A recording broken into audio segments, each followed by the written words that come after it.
We're sitting there like belly laughing, like, and I have to like massage my cheeks because Good. That's what I want. So bad. I want pain. I want pain. I want nausea. My wife and I dropped our daughter off at the mall not too long ago. She was there to meet her friends, and her friends weren't there yet. My daughter was distraught. So they go, oh, my friends. My friends.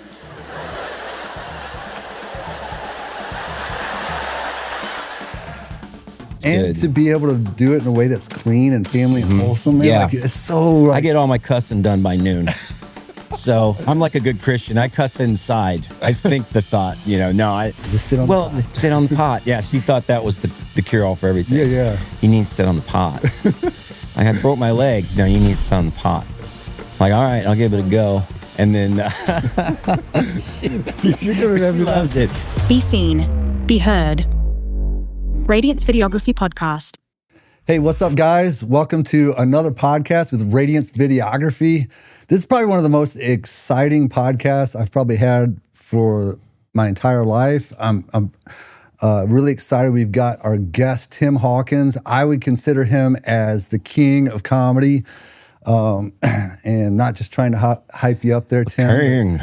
Thank you so much for jumping on the podcast with us. I'm so pumped about this. Like we were talking about a little bit ago, me and my family, we'd sit and binge watch Tim Hawkins videos. Yeah. It's crazy because I was never really into comedy. It's just one of those things, like a lot of guys get up and just tell some jokes, and some of them are funny. Yeah. But you have this special gift with like the timing, the facial expressions, like hitting the joke right on point to where like we're sitting there like belly laughing, like, and I have to like massage my cheeks because That's what I want. So I want pain. I want pain. I want nausea.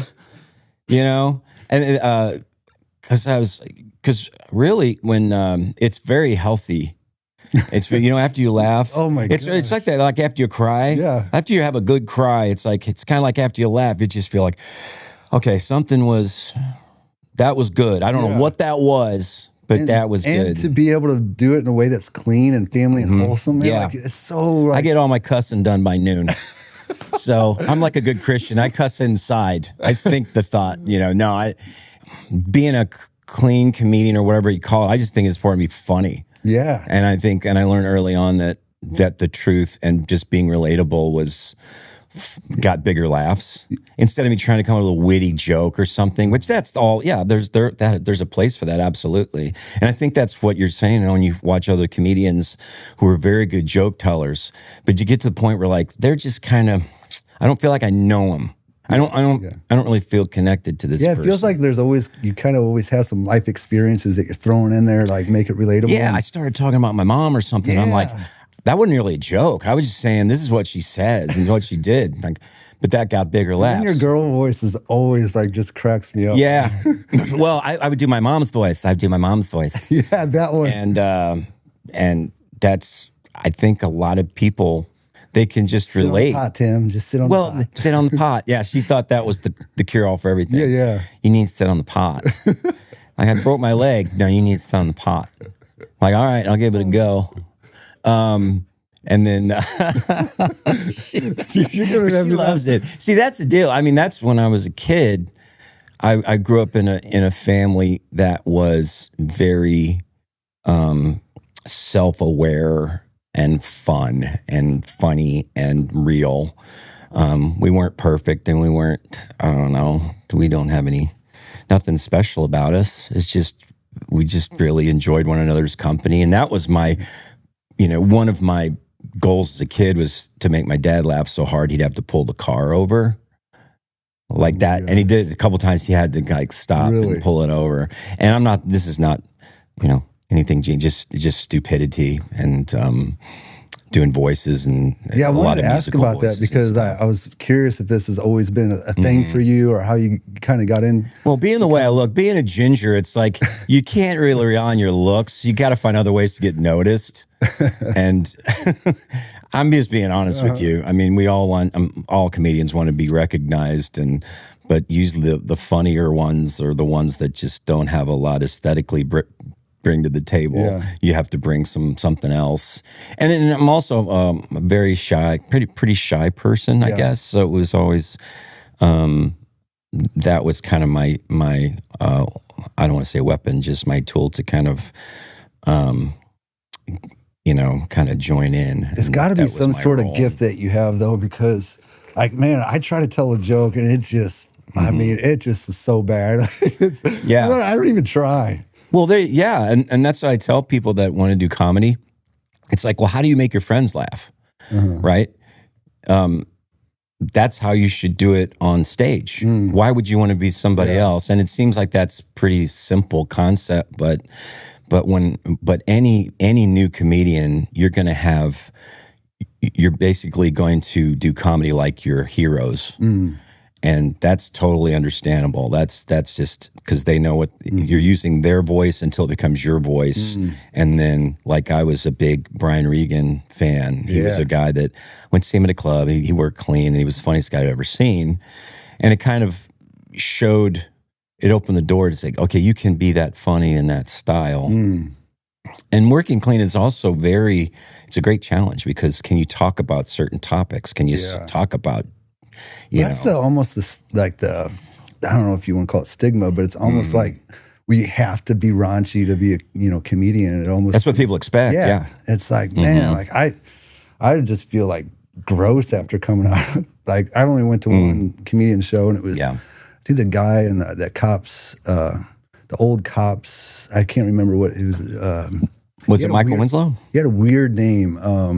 It was the Police Academy movie. Yeah. Was he the guy that did sounds and stuff? Like with his... No, it was like this, I think he was like the short guy. He had a weird, like he couldn't talk very good. Yeah, I think I know what you're talking about. Man, it was just like... It's raunchy. Yeah, so bad. Yeah. And so to be able to do that and have the level of success you have, and, be able to be clean and wholesome, and, I mean, to be able to not only make people laugh, but like I said, for me, it was like, man, you had like rolling in stitches, and I was like, I enjoyed it so much. Yeah, well, it takes years of failure, really. I mean, it takes, when you first start out, you have I call it bullets in the gun. You don't have any, so the nerves were a lot more piercing. Well, the butterflies were a lot more like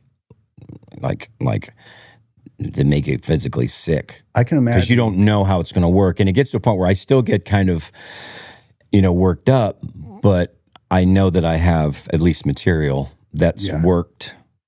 You trust yourself a little bit more, and you learn how it's to find stage comfort. It's same with the musicians. Yeah. If you're there to drive the bus, you're there to lead this thing, and if people know and feel that, okay, this guy knows what he's doing, then they'll go with you. So it takes years to kind of find that stage comfort. And I still sometimes struggle to find that place where, okay, I'm calm, I know what I'm doing, and let's... Yeah, I can imagine there's got to be so much stress, because, if the jokes go flat, and it's just like... Oh, yeah, and it's... Like, you still have... I mean, any new material that's just, you think, oh, this is going to be good. Yeah. And it falls, and you still deal with that that feeling, and that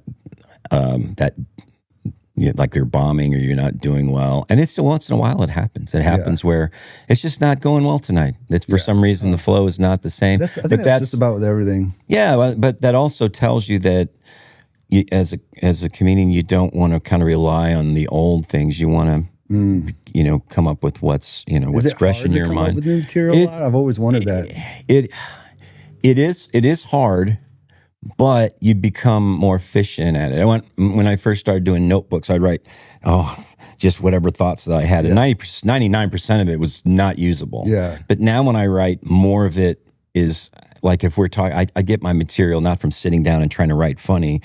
I just live my life. Yeah. And like, we'll be talking about something, and that's what it feels like to me when I listen to you. Like, it's like you're having these experiences, and like, it's like... Well, here's an example. I was at a conference in Spokane recently, and I was doing a podcast during the day with these guys. And this guy he started a church at a gentleman's club. It used to be a gentleman's club.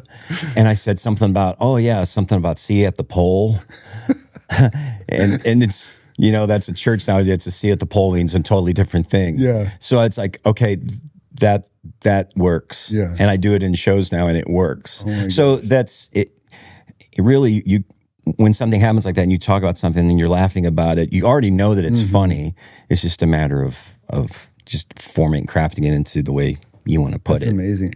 Now, what about like the, like I said, you're so good with not only just telling a joke, but it's like the timing, the body expressions, facial expressions, the accents, like all that stuff. Is that something that was developed over time? Is that something that you are just like? Yeah, the more it's all about building tension. It's like pulling, doing bow and arrow. The more tension, the more effective it's going to be. So when you become more comfortable, I kind of play with silence, and like I'll hold a face, or I'll take a joke a little too long. I'll kind of drag it on a little longer and just see how long I can go, because then the audience is like, "What is he doing?" And then do a line which is kind of brings. It reminds me of like the Tubin joke, like the Tubin. Yeah, you think it's kind of like over, and then do the Satan voice.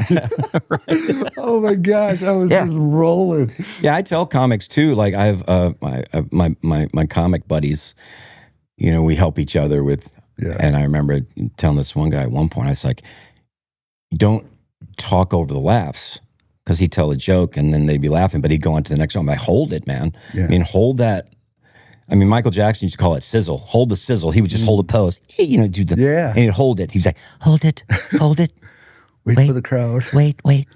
And because it was tension. Yeah. And that creates energy, and it creates, it makes it more fun. So that's awesome. No, we were just talking right before we got on. I was just asking you, like, because I feel like I've watched so many of your videos. Like, I know you like in person. Like, we've only met a couple times, but even before that, I would have like felt like we've known each other for years. And you probably get a lot of fans that are kind of similar like that. And you're like, man, I would love to like share a little bit about that. Yeah, that's very humbling. I mean, and really, I don't do this for fame, and I don't do it for. I just, to be honest, I do it out of desperation. I do it because that's the only thing I really know how to do. Yeah. But yeah, when people see you on YouTube and you see your clips or see shows and stuff, they feel like they know you, and that's they don't. Yeah. They enjoy the product that I'm putting out, and that's very. I love that, because they could just use it how they want. I mean, where they're getting together with family, laugh, or just whatever. That's when I put it out there. It's just not mine anymore. Yeah, and that's really satisfying, and because once again, I like to laugh. I like. I mean, my wife and I, we watch these Instagram clips. So there's this couple now, and the guy acts like he's the wife. And he's carrying around this big thermos thing that women carry around. He has like a, the purse across his chest. He's doing like things his wife does, and she's just cracking up in the back. I remember you telling me you were a big Office fan. Like you guys watched Office. Oh yeah, yeah. That's just. It's just once again, all that stuff is just coming out of being a human being and being relatable to being. And The Office is so funny. Because I've had those jobs where you are like, what am I doing here? Why are we doing these reports? This is just the most mundane stuff. You don't even know your boss half the time, or where the company is located. You're just there in a cubicle. But do you have any particular fan experiences that are like just really funny that stick out to you? Or? Well, I do usually when I go to Disney or I go down to Branson or something. There's always a couple people that will come up, because I'm not that type of celebrity that I'm like a third, fourth level guy. Yeah, like if you're Taylor Swift or Brad Pitt, they know who you are. They're may not necessarily be a fan, but they so they get. I could imagine having to live your life like that. It's like, just because they know you, they can just do a selfie. I wouldn't want that for. Yeah, so most people that come up to me are just fans. They know what I do, and it's always a good experience. I remember last time I was talking to you, I was bringing up, because you told this joke about your favorite Bible verse, and you wrote this favorite, you forgot the Bible verse. If you get a chance to go watch it, like, you will laugh your can off. But like you were saying how like there's still a lot of people that write in about that particular video. Oh yeah, well it was somebody's asking to sign my name and write my favorite Bible verse, and I wrote the wrong verse, and it was just, the verse was, lo, I have a painful disease in my loins. And then I did there's a line that says, I say, you're not going to see that verse cross-stitched on a pillow. And I've gotten 100 pillows with that verse on it. And that's just great, man. And I'll get people make T-shirts with one of my jokes on them. And it's good night. Man, I mean, that one was fun. so funny. That one, the bedtime, the scariest bedtime stories. Yeah, bedtime prayer. Yeah, the prayer, and you're like, now I lay me down to sleep. Yeah. Oh my gosh, I could go a list on and on and on. Yeah, and that's another thing too, is that I will, like, after shows, I used to just meet with folks and say hi and sign stuff or whatever, and they would say, "Oh, my mom used to say this." And I say, and I could gather material from there too. Wow. It's so funny too, because like some of those things you don't ever stop and really think about. Like those prayers are, so weird and bizarre. Yeah. And then when you make a joke out of it, you're like, wow. Yeah. Well, that's the church stuff. I don't get into theology or into dogma or any kind of how should I say, really spiritual concepts. I do the man-made religious stuff. Yeah. The way we pray and the things that we do as human beings in our attempt to be whatever. That's fair game. Yeah. And because I do it too. Yeah, exactly. But I think that people, once again, are very self-aware, and that's what makes it funny, because they can relate to what I'm talking about. I did a lot of, we homeschooled our kids, so I do a lot of homeschool material and things like that, and it's just it's real, and that's one thing that helps kind of go viral. There's these people ask me how to go viral. Well, I don't really know. Yeah. You have to do something that people want to share, but like, there's all these subcultures within the internet. You've got homeschoolers, you've got people who like Chick-fil-A, you've got people who are into, tubing and going on the, and then you'll do a joke and it'll explode within that community, and it kind of bleeds over into other communities that kind of share that, Well, it almost seems to me like it's not something that you can fake or just make happen. It's like you're just talented. You just are gifted by God to do something that people really, really like. And it's real, and I'm not everybody's cup of tea. A lot of people want to see the blue material. They want to see the cussing and all that stuff. That's what they think is funny. Yeah, and that's okay. I mean, the sooner you can get to a place where you're not going to just destroy every audience. That's a good place to be. Yeah. I mean, just be kind of content with, I've got this is my audience, and I write for them. It's just a good outlook in life, to be humble and just to stay in your lane and know like what is important. Yeah. I'm really curious a little bit about your faith journey. How did that all kind of happen? I'd love to hear a little bit. Yeah. Well, I mean, I was a Jesus fan early on. I thought, okay, this guy's cool. It's like, when I want him to be involved. Yeah. And that, Did your parents bring you up in church? Or? Well, sort of. I mean, we would go sometimes, and then there'd be months where we wouldn't go. And then we would go to a Baptist church one week, and then my mom had a friend that went to a charismatic church. And my joke there is I could sleep through any denomination. But a lot of comics are God haters because they just had a bad church experience. Right. And to be honest, I can understand that. Yeah. I think we all have. Yes, to that disappointment and stuff. And I just didn't. I mean, I always saw it as the church was a positive place, and just of people that were themselves and, quirky and just normal. And I always, Christ was, if he was involved, I wanted to be on the team. Man, that's so cool. And I don't know, and sure, you go through the high school and the teenage years and your 20s where you're just making stupid decisions, and to be honest, I didn't really know what I was going to do. I didn't really know how life worked. I didn't know how to treat women. I didn't really know how to be a friend. Just immature. Yeah. And wasn't really an adult. So, yeah, God is just gracious, and Yeah. So it was more like in your later years, though, you like really made a commitment to Christ. I guess. Absolutely.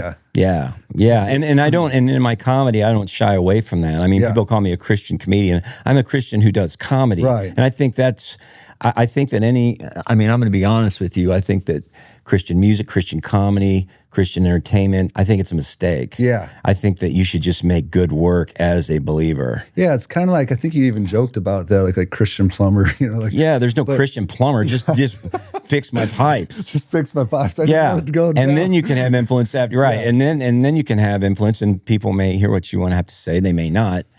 Well, I just think of it like we're just supposed to be salt and light with whatever we do, right? Yeah. Like it's like we, our Christian, who we are, our identity is in Christ, and that overflows into every aspect of life, And that's kind of where the ministry is. I mean, people ask what my ministry is. Well, my ministry is my family. My ministry is my wife and my kids and my family and my local influence and friends.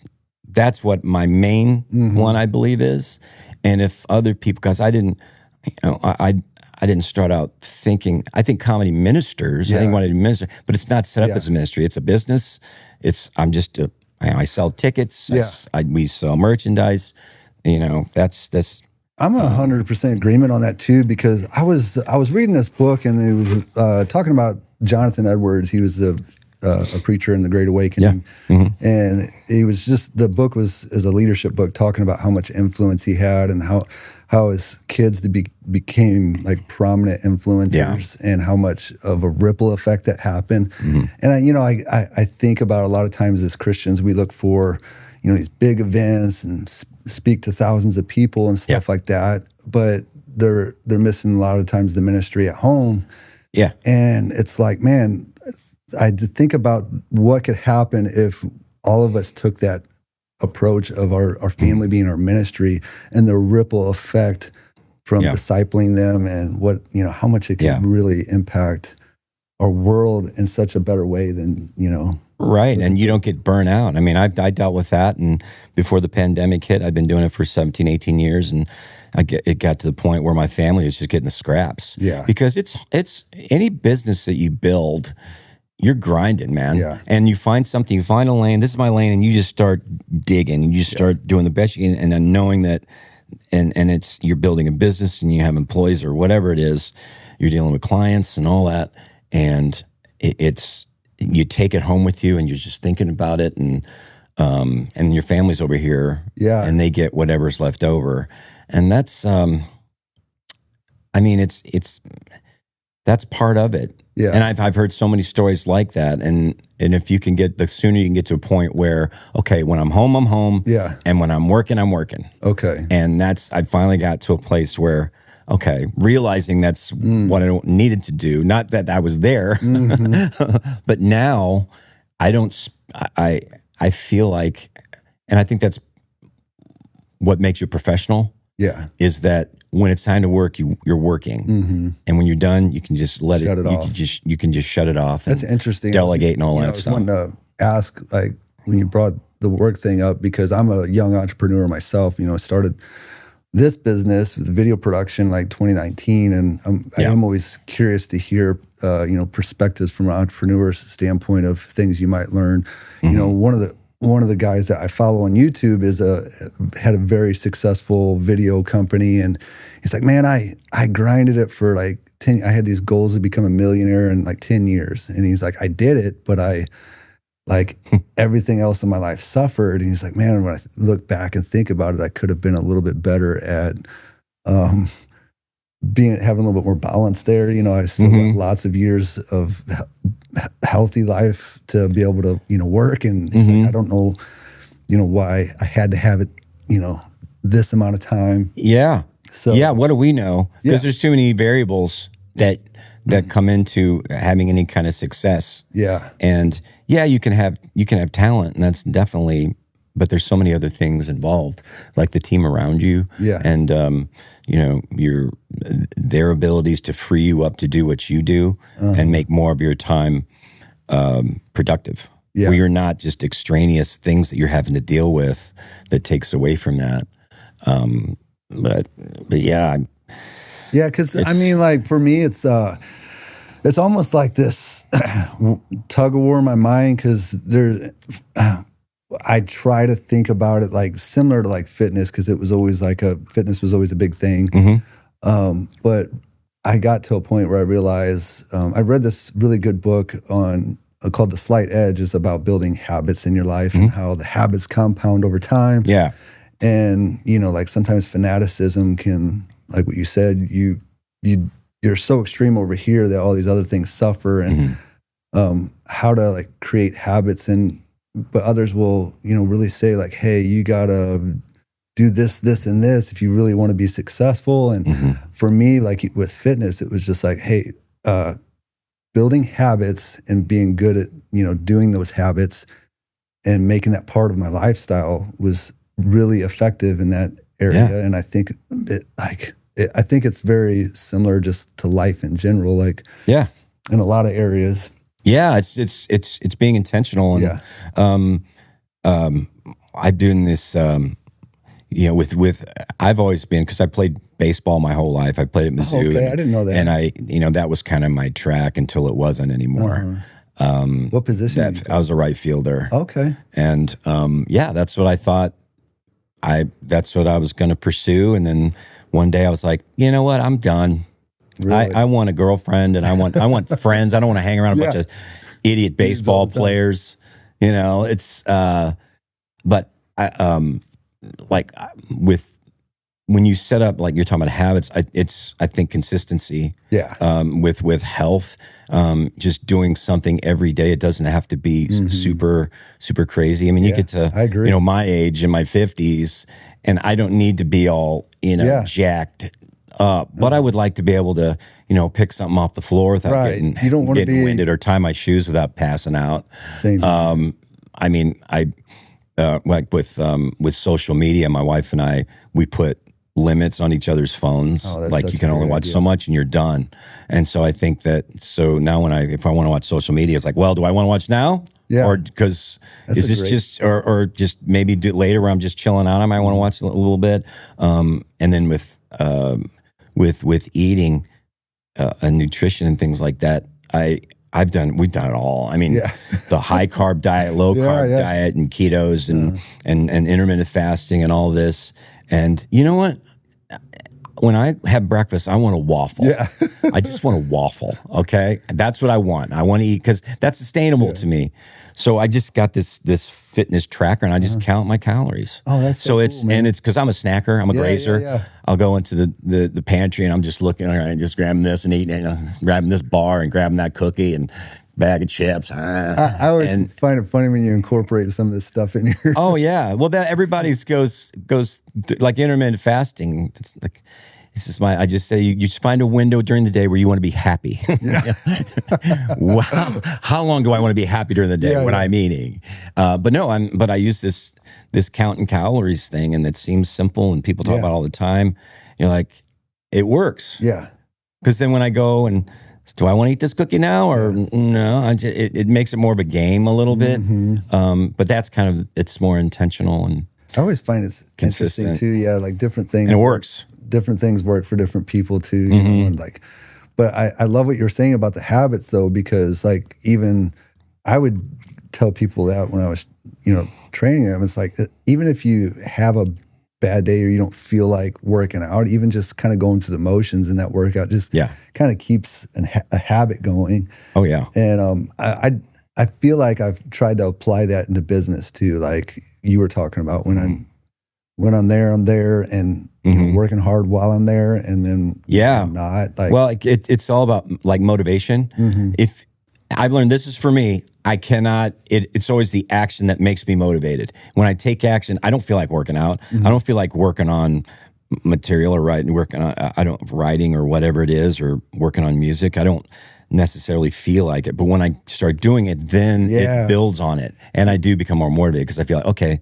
And you're right. And then like even if you do feel like you're going to go through the motions in a workout, like you end up, once you get going, you're like, oh, I can. You're always happy you did it too. Yeah. I heard a guy, you've probably seen him, the Dilbert guy, Scott Adams, I think is his name, but he was talking about if you think more about the benefit that will come from that action as opposed to, oh, I got to do this act, the pain of doing the action, as opposed to thinking of the benefit from doing that, it changes your mindset. And that's a great point too. And there is a pain on both sides, you know, right? Like because it's like, there was a social media post. He's like, you know, it's painful to go to the gym or do whatever it is that you're, like you said, writing or whatever, when you don't feel like it.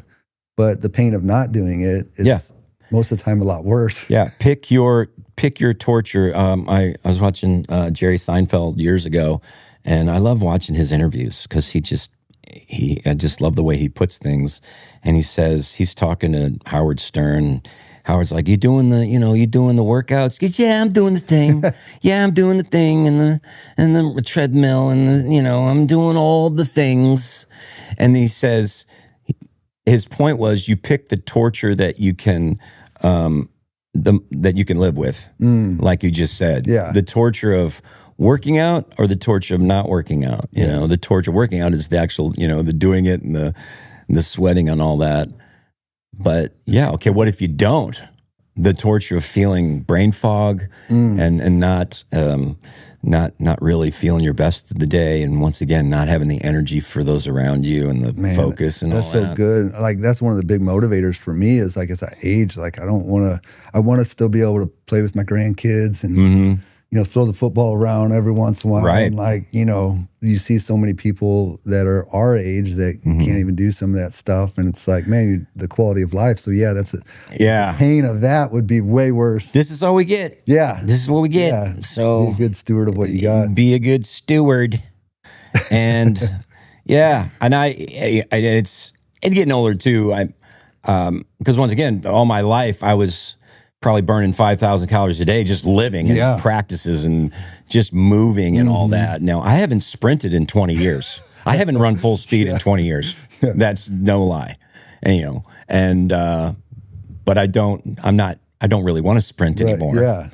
But I do, like you said, I would like to take them. Personally, I weight train because it's like, I want to be able to get do the least and get the best bang, right? So it's like, you get older, any kind of muscle maintenance or retention is absolutely. It's key because you see, I don't want to be in that position where it's just back injuries and knee injuries and all that just from not having muscular anything. Yeah, I'm with you on that. Right.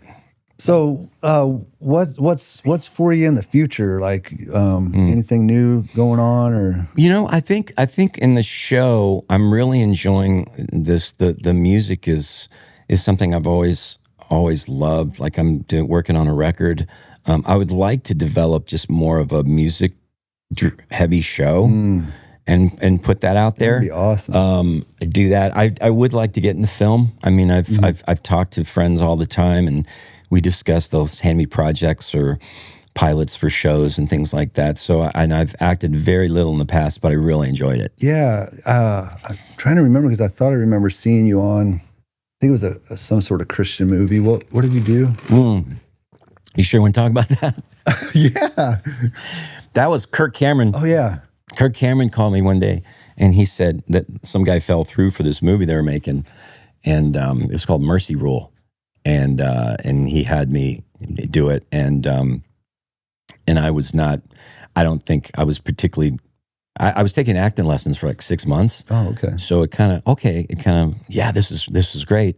And I learned a lot. Let's just put it that way. I learned, and I would do it in a second again. It was so much fun. I feel like what you do would go really hand in hand because you're like, you've got the gift, like I said, with the facial expressions, all that stuff. Well, the live performance. Yeah. And and it seems like a logical next step because you're taking something I know how to do with film acting with something I don't really know how to do. So it seems like a logical challenge. Yeah. And that's what I would like to see in the future is just kind of just little bit parts and things like that. Cause I don't care about being lead or becoming a famous actor or anything. I just think it's really fun. And there's a movie you need to watch. My friend Leland Clausen from Canada. Okay. It was a film called Empty Nets. Never heard of it. I'll forward it to you. Yeah, that'd be great. And it's fantastic. Okay. It's fantastic. And I'm kind of a cynic and like a, making movies are hard to do. Oh, yeah. They're hard to do. But I'll forward it to you. But it's called Empty Nets, and it's based in 30 AD.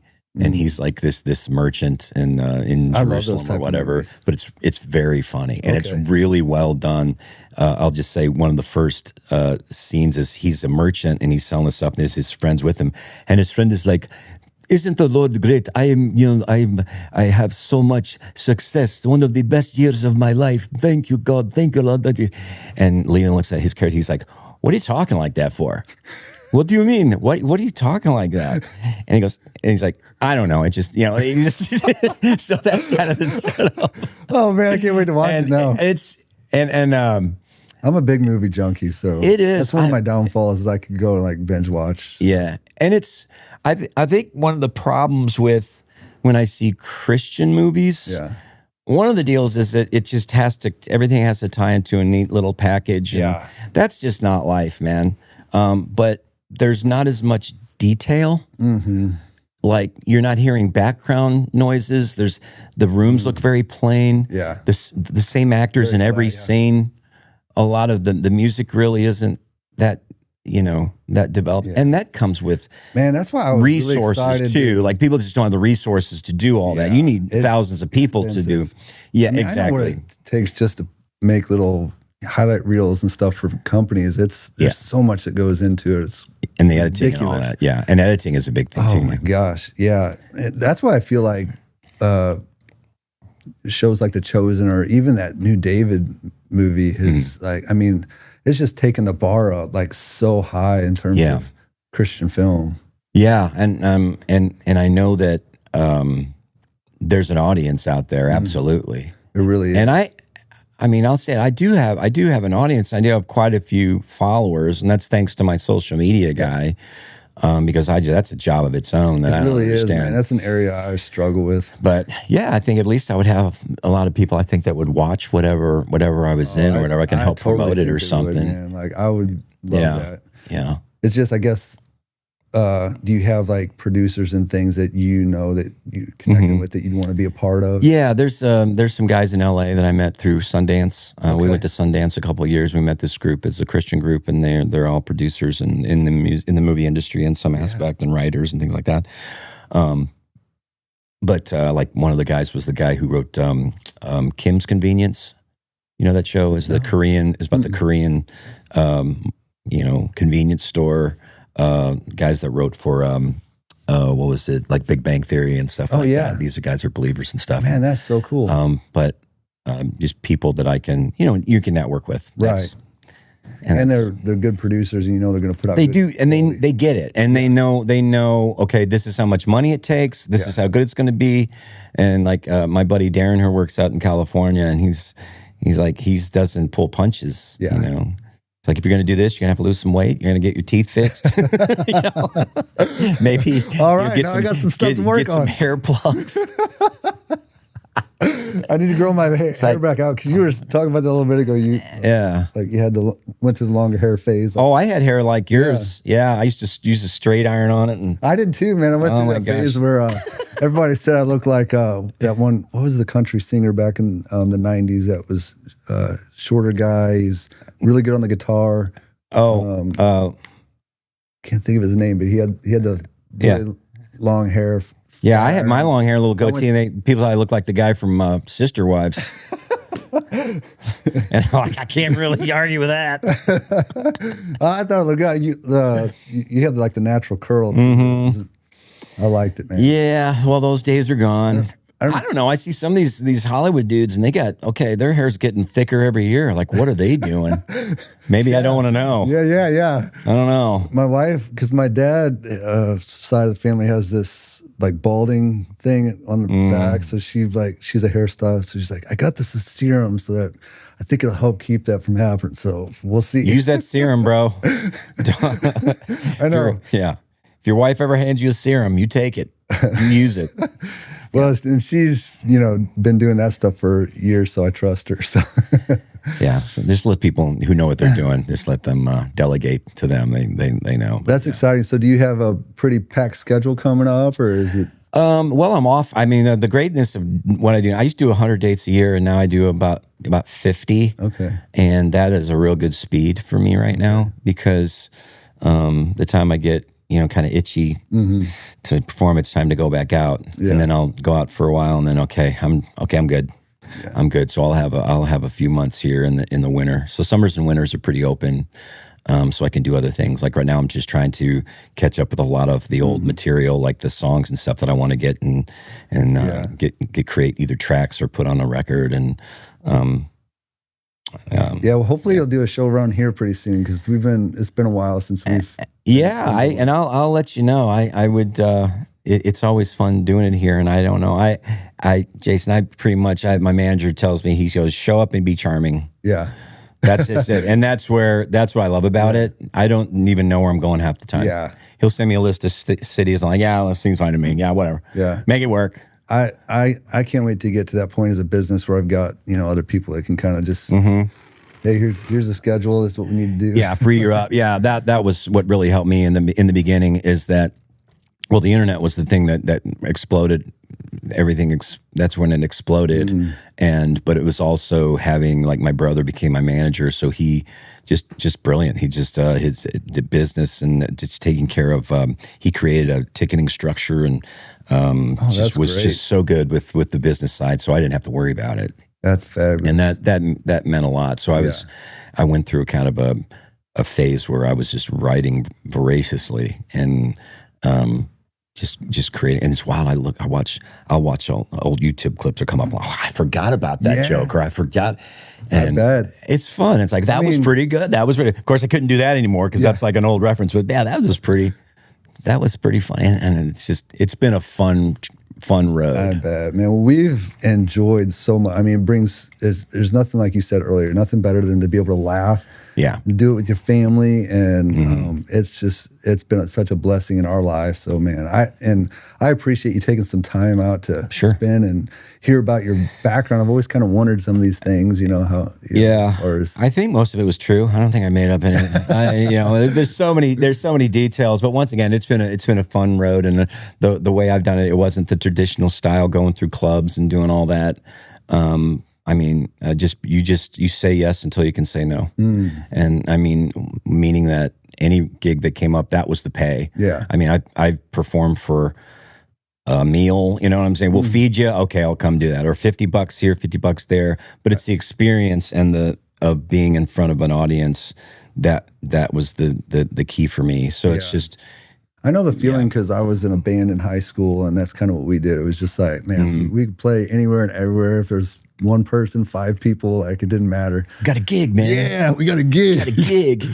That's what I loved on your text. You were like, I'm out gigging, man. And I was like, oh, that's so funny, because, I mean. Yeah. And it's how I just pinch myself a lot of times. Like, I can't believe I get to do this. It's really fun. And so cool. And but once again, that's a lot. There's a lot of work that goes into it. Years and years of just developing and trying to get better, and after shows, open up the laptop. Okay, look at the set list. What worked? What didn't? What little lines did I do that worked? Little add-ons and things like that, and just building that. It's that's the fun of it. It's like a scientific thing, where that's awesome. Okay, how can this joke be better? Okay, if I did this line before that line, and then. It's still fun and challenging. Really good at what you do, And I think so. Yeah, I think so. Just really working through the cringe, they call it, with that cringy stage, like with a song or a joke. Like, Well, it's like you said, when you're doing something you love. I mean, it really is, because most of my life I did jobs that I just like dreaded. I hated. I had a pit in my stomach every Sunday night. Gosh, it's the worst. The old. It's Sunday night. Monday's coming. I have been there, dude. And finally be able to do something I really enjoy. It's like, man, you just are excited about the week and what you're working on. And it's a completely different thing. So if you're the person out there, like, struggling in what you do, like, I always tell them, hey, find something that you really enjoy doing. Well, and here's another thing too, is find something that even when you fail, you still want to do it. Yeah. Like when I was in sales and I failed, I got a no or something like that, I'd be like, I quit. Yeah. But now if I would bomb, I'd be like, oh, I'll get them next time. That's a great point, man. Yeah, if that's a great litmus test as far as what you should probably be doing. Because when you fail, there's no question of quitting. That's a great Just point. how can we bounce back? And like I tell younger people too, it's like that. Like I don't know what I want to do, and I'm like, well, just like start trying different things. Like you'll figure out. I fell into videography because I was doing fitness videos, and I like loved it, and I'm like, that's kind of how it happened. But you would never know if you didn't like try some new things. Yeah. And then who can you bring on your team that knows how to quantify it and how do we distribute it? That's a great point. How can we package it better? How can we, early on it was 1 year I got the best piece of advice and the worst piece of advice ever. Okay. The worst piece of advice was you can't make money on the internet. And the second piece was you just need to make material and put it out there for free. Yeah. It was the concept of free. Don't worry about getting paid for it. Yeah. The internet is all promotion. Yeah. Don't worry. That's how people get to know who you are, and then you're off to the races. That's good advice even for me right now where I'm at, because like I'm doing this podcast. I love doing it. It's not really doing a whole lot right now. Yeah. But just keeping at it, and I think hopefully sometime it'll turn into something. But it's something I enjoy doing. So yeah, and be able to have conversations like this, it's just so much fun, and I enjoy it. And well, you seem to have all the parts. You have all the equipment. Yeah. That's the first piece, and you know how to use it. My goodness, it's taking some time. This is all voodoo to me. I'm always upgrading every year. Getting new pieces as I go. It's been one of those things I'm just gradually. Well, man. We need to do some project. We need to do a project or two together. I've got ideas. Just like I said too, I've got this live stream switcher and stuff. We could do some live stuff with you or whatever it is. I do some live streaming for some horse shows, but don't tell me. I'll do it. Oh, I'm a mooch, dude. Hey, I would love to be able to help you out. To be able to even be able to say I helped out on a Tim Hawkins project, man, that'd be cool. Yeah, that's a big deal. It's something I can write on my resume. Something I can write on my resume, man. Nothing we need to do. I don't know if you like to jam out ever, but man, you need to come over, dude. We me and Levi, I would love that. He got a fiddle, and I got a mandolin and guitars and basses and drums, and we're just building tracks. And what do you play? Drums. Really? Yeah. So that's how I met Levi. Is I play drums for worship at our church, and he's kind of like just filling in. Like our church subs some people out every once in a while when we don't. Do you have a place where you can record drums? We could probably do it like here or something, but not really. Okay.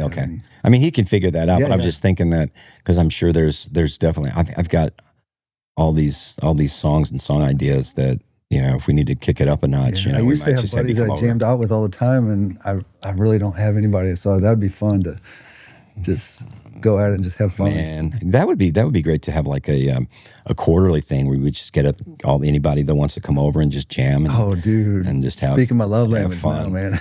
I really, If I wasn't doing comedy, I'd go to Ireland and I would just take my guitar and mandolin and just sit in with these guys and play and sing and talk and just be Irish. I don't know. Dude, let's make it happen, man. I would love that. Let's quit everything, leave our families and go to Ireland. Let's just retire now. But man, thanks for jumping on here. Buddy. I really appreciate you taking some time. I'm sure you got a lot of stuff going on, so it really means a lot to me. Oh, you got it. Is there any, obviously you got social media handles and stuff like that for anybody that may not know of you? Tim Hawkins Comic. Usually I'm on the Instagram and Facebook and all that. YouTube, man, he's got like so much stuff on there, so much content. Billions and billions. You could just binge watch Tim Hawkins all day. Let's just die laughing. Look at my different hair looks and style. One of my other favorite ones was the Cracker Barrel one. Cracker Barrel. Oh my gosh. They're never not busy. Oh, I can't. I mean, I'm good for. That's a lot of salt intake. I'm about once a year I can do the barrel, baby. Yeah. That video though just had me rolling in stitches. It's the other one I forget I won't about. even try to even talk about it because I just would mess it up. Yeah, go to just I guess the Cracker Barrel bit, the tubing bit. Tubing one. Go see. There's one that's the worst. That joke. Oh God. Go look that one up. That's. It's hilarious. That was one that I wrote when I wrote that's the worst bit. I'm like, if this doesn't work, I quit. Dude, right? That was a hit. Yeah. The one too where like you crutch or you hit the you go to the Taco Bell line and you're like, oh, I've never been so turned on. Right oh yeah. Well, my kids we go to Taco Bell. What was it? And it's like I didn't want crispy tacos. I wanted nachos. And she just there you go, nachos. Yeah. I've never been more attracted to you than I am right now. Man, like I said, my cheeks. I don't know where this stuff comes from, man. My cheeks I don't. hurt, man. I just write down everything. They're almost hurting right now. I just got to massage it out. Good. That's what I want. Well, cool, man. Well, thank you so much for jumping on. Definitely check Tim Hawkins out, guys. If you like these videos, you like this podcast, we'd love it if you like, subscribe, share, do all the things. Put a comment in the comment section. We love it.